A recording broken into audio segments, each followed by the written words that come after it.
I'm really excited to present the first half of my interview with my guest, April Farnham.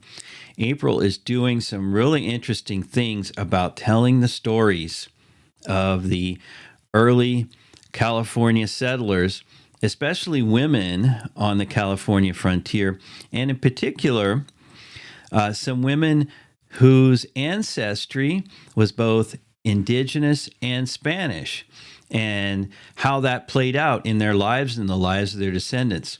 In fact, April's work dovetails really well and is connected to the work that Jennifer Lucido has been doing. If you recall, I spoke to Jennifer in episode 45 of the podcast, and toward the end of July of 2024.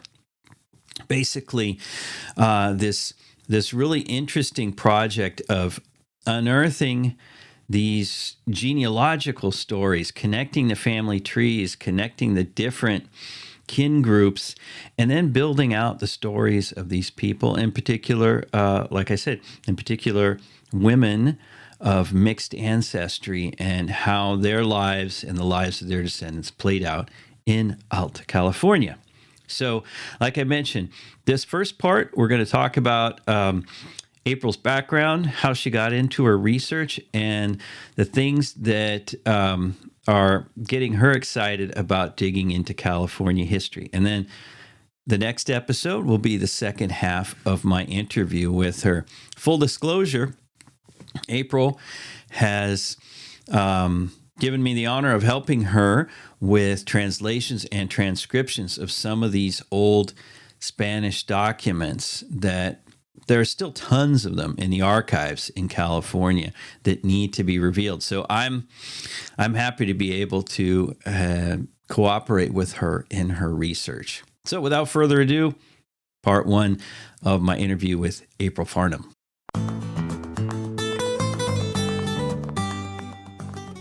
April, thanks so much for taking the time to come on this podcast and tell us about the really interesting research that you're doing. As you know, we know each other, and I've been to a number of your talks, especially about how indigenous, mestiza, African descendant as well, the California frontier, created lives, families, etc., all throughout the late 18th century and 19th century. And so I'd love if you could talk to us a little bit more about that and the cool things you're doing. And, maybe start a little bit by talking about who you are and yourself and your interests and all that and how you got into this topic. Sure. Thank you, Damien. It's actually quite a pleasure to be on your show. So I've been listening to you for a long time. So I primarily grew up in Sacramento, and spent a lot of summers going to different state parks, visiting museums and missions. I got my undergraduate degrees at Sacramento State, CSU Sacramento. Originally, it was actually in environmental science. That was my first career. Didn't go back until about 10 years later, and I decided to get a bachelor's degree in history, but with a focus in anthropology and Native American studies. And then, from there, with that background and knowledge, spent a little time working for the Maidu Indian Museum in Roseville. I also did some contract work, consulting work for the California Indian Heritage Center and the West Sacramento Historical Society. And then in 2014, our family, we moved to Napa Valley. I was still raising my son at the time, but finally decided to go back to school and get my graduate degree, my master's degree in history from Sonoma State University. And again, with an emphasis on what I call California ethnohistory, really focusing on interactions and between indigenous peoples and immigrants in different colonial periods, Spanish, Mexican, and American, Um, uh, and so one thing kind of led to another, and I got involved in a couple projects associated with the Sonoma State Historic Park and their nonprofit group, which is Sonoma Petaluma Parks. And yeah, so I mean, my background, uh, because of the experience I had working, I would say specifically at the State Indian Museum, and also working with their basket collections in their warehouse, it really got me interested in particularly stories about different indigenous women basket makers and their histories here in California. And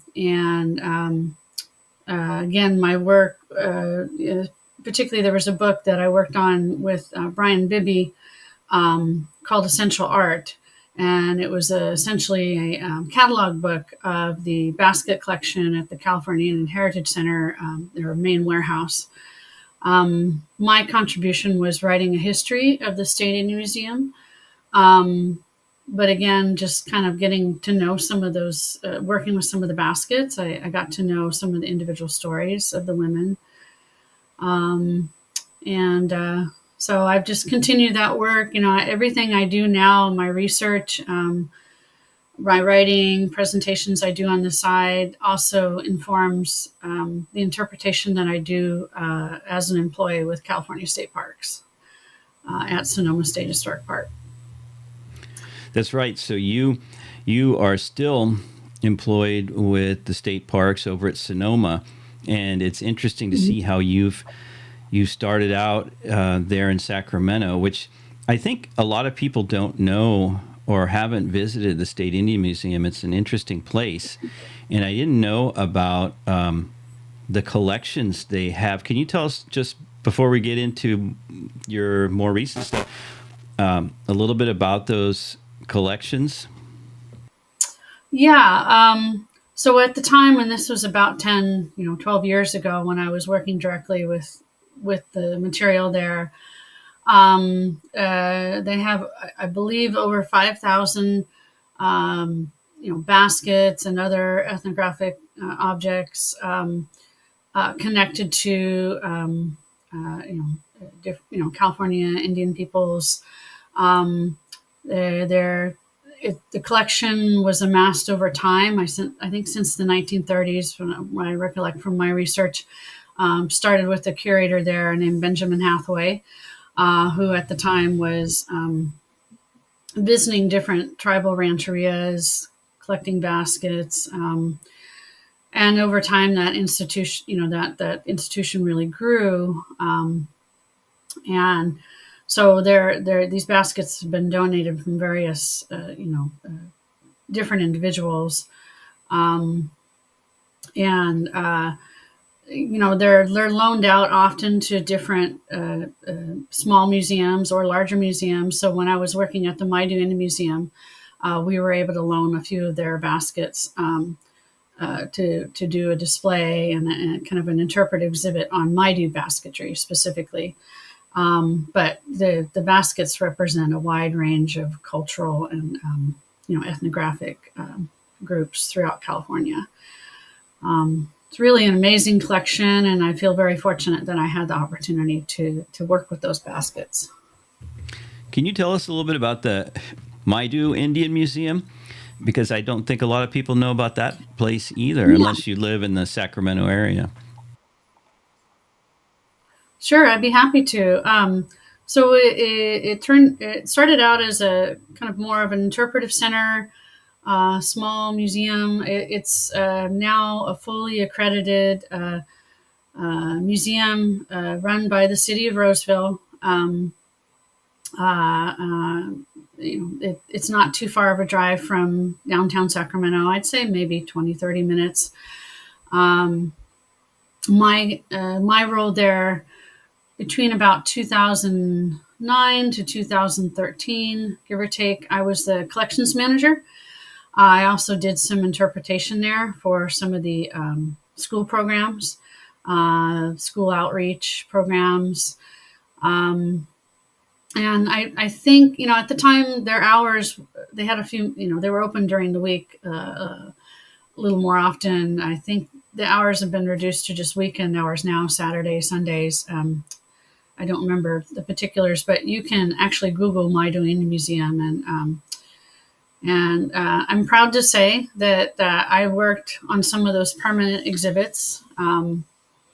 The design of the museum was loosely based on a Maidu roundhouse, and it has two stories: an upper gallery that features contemporary native artwork, and then the downstairs have all the permanent exhibits that talk about the different time periods affect that the Maidu experienced in terms of their the colonization of California and whatnot. So it's really a gem, I would say, and highly recommend. I think they still offer guided hikes. There's a couple acres there that's actually part of a National Historic Landmark site. The village, as I remember, dates back close to 7,000 years old in terms of habitation, people that were there, living there. They have petroglyphs that you can see, rock art. So it's really an amazing site. I've been there a number of times. I didn't know that you worked on those exhibits. They're really nice. So that's good to know. The next time I Thank go you. there, I'll remember that. And it's a nice place. And I agree. In addition to the museum, the area outside where you can see the petroglyphs is really interesting and unusual. And like you say, it's a gem. There's not a lot of places like that where you can experience that kind of history, especially if it goes back to at least 7,000 years. Mm-hmm. So you are over in Sonoma now, and you continued your research. And like I said, I've had the chance to hear some of your talks, and I'd like if you can tell us a little bit more about the type of things that you moved into in terms of being over on that side of the region. Yeah, I'll have to say, I'm kind of ashamed to say, when I first moved here, when growing up in Sacramento, even in college, we're so inundated with really a focus on gold rush history, and there, I did specifically focus on Native history in my college studies, so I did have some understanding of California early history and anthropology, but because the focus is so much on John Sutter, right, and the gold rush, didn't know a whole lot about, for example, General Vallejo, Mariano Vallejo, or the Rancho period. Hadn't really studied, many of the Californios of that time period. Had a little bit exposure to the history of the missions, but not like an in-depth, I wouldn't say any kind of in-depth, reading of, primary source material on the missions, either from, padres or later immigrants that were coming in and making observations about what they saw. Until I moved here to Napa, and I said, started going to graduate school at Sonoma State, and there realized that here, I mean, it's the focus shifts entirely, or quite dramatically, I would say, to an emphasis on the Mexican period of California, and the just the fact that there are so many sites in Sonoma County, such as Petaluma Adobe State Park, General Vallejo's Rancho, Mission San Francisco Solano, and other Adobe sites or historic sites connected to the Mexican period. That really that became a new focus of research for me, and then I started to kind of connect the dots, so to speak, with things I had read previously associated with these basket collections, right, that I've been studying in Sacramento, and realizing that, some of these basket collections were coming from, right, or had been handed down from these rancho owners, either the dons, the soldiers, or their wives. And so then I became really fascinated with stories of the doña, women, wives of the soldiers who own ranchos out here. Not just, Benicia Vejo, Ariano's wife, but, for example, Maria Carrillo, who is, considered the founder of Santa Rosa because she was granted a very large land grant out there. And then also became very interested here in Napa. We have what we call the old adobe, right? It's the Juarez adobe, and that was one of the homes of Cayetano Juarez, who was a soldier of Mr. Vallejo, served under him, both at the Presidio in San Francisco and in the barracks at Sonoma.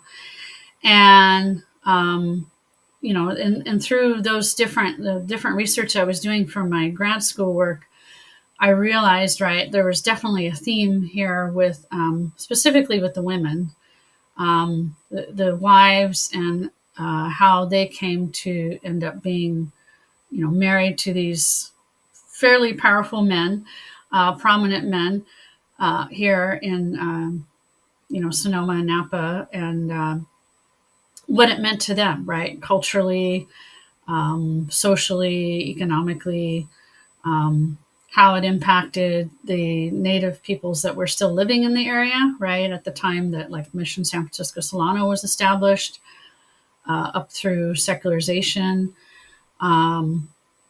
So yeah, that's how I really, I think it wasn't until about 2017, 2018 that I literally started going down the rabbit hole, so to speak, with the looking at the early California Population Project database, a wonderful resource of all the mission, baptism, marriage, and death records, and just finding, like, incredible stories being told just through those records alone, right? Just through those records that, thankfully were digitized and automated. And I know that was an incredible amount of work that was put into that, but it's incredibly valuable to researchers such as myself, because we can often we don't have the time or the means to, right, visit the archives in person and look at those actual documents in person. And so just to be able to do a search under a name or a date or a particular mission or what have you is just invaluable. That database is an incredible resource. I can't imagine what it must have been like. Well, I can't imagine a little bit what it must have been like to work with those records before that database existed. You had to go to the different archives and sort of, try and pluck a needle out of a haystack. It's an amazing database. Right. It really is. So, I mean, and it helped me get through graduate school because, again, my son was still in high school, and I didn't have the time or means to visit a lot of the archives. I did visit a few. I went down to the California Historical Society archives in San Francisco to look at primary source material there. I spent a little time in the archives at the Sonoma Barracks. This is prior to my acquiring a position there with state parks. But for the most part, right, it was these digitized records and that database that really saw me through my master's work. And ironically, so my master's thesis is actually more on Hawaiian immigrants, Kanaka Maoli immigrants who came here just before the gold rush as part of the hide and tallow industry, and then through the gold rush. And it, again, it had a direct connection to my work at the Maidu Indian Museum, because some of them settled down along the Sacramento River and had families with some of the indigenous Maidu women who were, again, living and surviving through a fairly chaotic, tumultuous time, and just trying to, preserve their culture and survive economically. And that's where these Hawaiian immigrants really come into that story. Oh, that's really interesting. I'm not familiar with that. I mean, I knew that there were Hawaiian Kanakas, as they call them, right, on those ships coming, those trading ships coming down the coast, but I didn't know about them settling in the Sacramento Valley. That's interesting. Yeah, it's a little known story. It ties into, I won't go into the politics, but there are some rancherias in and around Sacramento and up in Placerville, Auburn, that area. That the peoples have both Hawaiian and indigenous descent, and are very proud of that heritage, and still, culturally, they practice both, sides, in terms of the California indigenous culture and, some the traditions of the Hawaiian culture, and like the dances and songs, and so, but it really kind of opened my eyes to some of the other literature and the sources that were out there, particularly for places like Petaluma Adobe Park, Fort Ross, just locally, how, the sources I was using to tell that story could be used to maybe flesh out the nuances of some of the more, local stories, such as like the Juarez Adobe, right, and that family, and their connections, right, to the indigenous peoples here in southern Napa Valley, as well as in Sonoma as well, some of the other rancho owners, and like Maria Creo, and how they had connections as well. It's funny, growing up in the Napa Valley, I remember the old Adobe restaurant, right? And I had no idea that it was a historical site, and it was connected to this long-standing family there, the Juarez family in Napa. I just, I was a teenager, so I wasn't paying much attention, but isn't that one of the oldest Adobe buildings in Northern California? It is, yeah.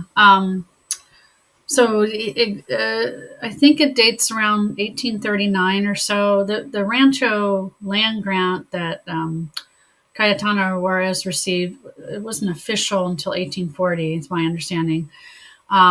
Very large, 8,000 acre plus grant called Rancho Tulakai. And that word itself, right, the name comes from one of these Patwin, southern Wintun villages that existed in the area. So that home, it's still there. Like you said, it's a very historic landmark here in Napa, right off of Soft School Road. And it's seen different restaurants come and go. The latest one is Lativ Bakery. They're doing very well. And it was fully restored, when they, before they moved in, this last tenant, there was a buyer who just went in and completely restored the adobe, and to structure it and make it a little more integrous, I guess, and hold up better over time. But I know they found some extraordinary artifacts in reflooring the building, and some of the other, when they had to do some repairs to the walls. They made a lot of different discoveries, and a lot of that material, that information went to both the Napa Valley Museum and the Napa County Historical Society. That's great. So wonderful. So yeah, tell us a little bit more then about the work you've been doing with these women, Maria Juarez and her descendants and ancestors, and what you're learning and discovering. Sure. So, like I said, I think this story goes all the way back to, again, when I was managing those, or kind of working with those baskets at the California State Heritage Center. There was a great granddaughter of the Juarez family that donated a few baskets that both Maria and Cayetano had collected in their time here on Rancho Tulakai. These were mostly Patwin baskets, maybe some Wapo.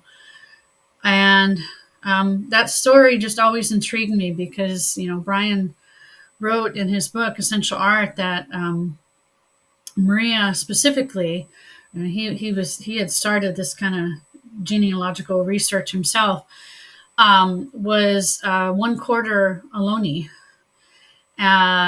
through her mother and grandmother. And so I was very intrigued by that. And when I moved here, when I was working for a time for the Napa Valley Museum as an educator, I hooked up with Ralph Shanks, another well-known native basket scholar. And I discovered in my research, I'm always researching this. It's in my blood. I can't help it. I always like to find new stories. Was doing research for the Napa Valley Museum at the Napa County Historical Society. And I came across the memoirs of, was one of the great granddaughters of the Cayetano Juarez. She was the sister of this woman, Dolores Unger, who had donated the baskets to the California state parks. This sister, her name was Vivian Rose Juarez. She wrote a family book called Past as a Father and Present, I believe, and she this is the 1970s, and she featured in this book a sewing basket that belonged to Maria Juarez, right? And it told this specific story about this Patwin Native woman who had given, and her name was Juanita. That's all we know. That's what's in the book. Had given the sewing basket to Maria Juarez as a present, literally a gift, for some of the work that Maria had been doing within the Native community. Maria, according to this book, she was a curandera, a healer, right? She had learned from her mother and her grandmother some of the traditional ethnobotanical ways of treating illnesses. My guess is, it doesn't actually say in this book, but there was a smallpox epidemic that hit the Native community here pretty hard in around 1837, 1838. And I think Maria was involved in helping treat some of the women and children in Napa Valley. She also understood the language. She taught herself how, even though she couldn't read or write, Maria was multilingual. So most definitely spoke Spanish, but also it's documented that she knew the local Patwin language. The people call themselves, the village, understand, is called Tulakai, but the people call themselves Ulikai or Ulika. And that was the language that Maria learned, and she taught her children as well, this language. And so, they had, this family seemed to have a very close relationship with the local Native indigenous community here in Napa. I apologize if I forget where I was going with all this, but just that you know, I kept peeling away layers of the story. One thing that always bothered me was, some of the local sources here were saying that Maria, and still to this day, so they're kind of overcoming this stereotype somewhat, was that Maria was, full blood Spanish Mexican, did not have any kind of mestiza heritage whatsoever. That she was part of this, colonial period where Mexican dons and doñas were, coming in and claiming land and, taking advantage of local Native communities.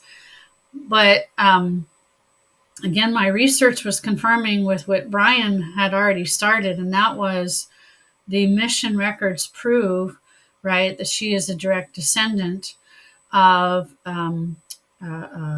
these indigenous women in Monterey that were marrying or being married to Spanish and mestizo soldiers, right, in the early part of the mission period, particularly at Mission Carmel.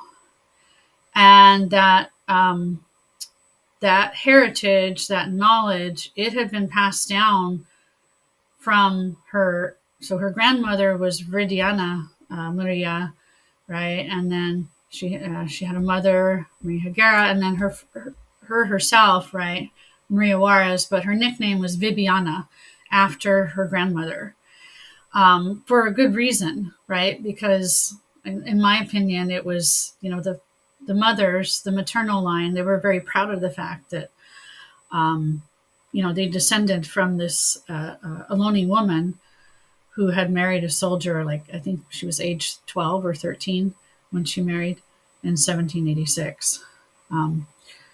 So like I said, I kept, this took some time for me. This didn't happen all overnight. It started when we first moved here to Napa, and then I kept reading a little bit more from different sources, and putting these different stories together to get a fuller picture of what was happening here with the Juarez family. And up until right now, even I'm still, with your help, translating material, Spanish script, letters from the archives, to understand maybe how Cayetano was influenced and helped by his wife's knowledge, right, of this indigenous world, and how it affected his relationship with like the Vallejo family and his activities as a soldier. What you say makes me think of two things. First of all, how the type of work of digging around in the archives and going back into the original language documents really helps both history, right? It helps clarify historical events and people and situations, but it also helps clarify genealogy as well, right? So you can find that that interface of genealogy and history, which I really find fascinating because you see how family connections are so important, and yet they're often really below the surface. They're not evident to the world, and sometimes exactly because of the situation we find ourselves in with the way California